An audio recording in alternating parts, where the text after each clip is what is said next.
महाराष्ट्र अर्थसंकल्प 2026-27 सर्वसामान्य जनतेच्या तोंडाला पाणी पुसण्याचं काम, शेतकऱ्याला सरसकट कर्जमाफी नाही. आपल्या सांगली जिल्ह्यातील कौलापूर विमानतळाबाबत अर्थसंकल्पात कोणतीही घोषणा करण्यात आलेली नाही. महानगरपालिका निवडणुकीच्या अनुषंगाने मुख्यमंत्र्यांनी त्याची घोषणा केली होती. भारतीय जनता पार्टीचे सगळे नेते केंद्रीय मंत्री मुरलीधर मोहोळ यांना भेटून फोटो सेशन करण्यात, सांगलीतील आमदार, नेते, नगरसेवक, महापौर फोटो सेशन करून बातम्या देत असतात. मात्र प्रत्यक्षात कारवाई काहीही दिसत नाही. असे का? फक्त सांगलीत येऊन लोकप्रिय घोषणा करायच्या आणि जायचं आणि जनतेला फसव्या घोषणा करून लोकप्रियता मिळवायची, असं सध्या काही दिसतं.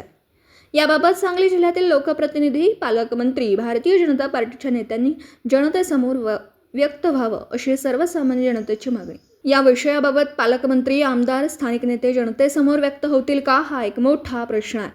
महाराष्ट्राच्या अर्थसंकल्पात विमान उड्डाणाबाबत कोणत्याही घोषणा केल्या आहेत, परंतु पुरंदर पुणे विमानतळासाठी विशेष प्राधिकरण, भूसंपादन अंतिम टप्प्यात, गडचिरोली विमानासाठी भूसंपादन, लातूर, बारामती आणि अमरावती विमानतळावर रात्रीच्या उड्डाणासाठी सुविधा, शिर्डी, नाशिक, संभाजीनगर, अमरावती, अकोला, रत्नागिरी, यवतमाळ, कराड विमान विस्तारीकरण, मग सांगली येथील कौलापूर विमानतळाच्या प्रश्नाबाबत काय अडचण आहे?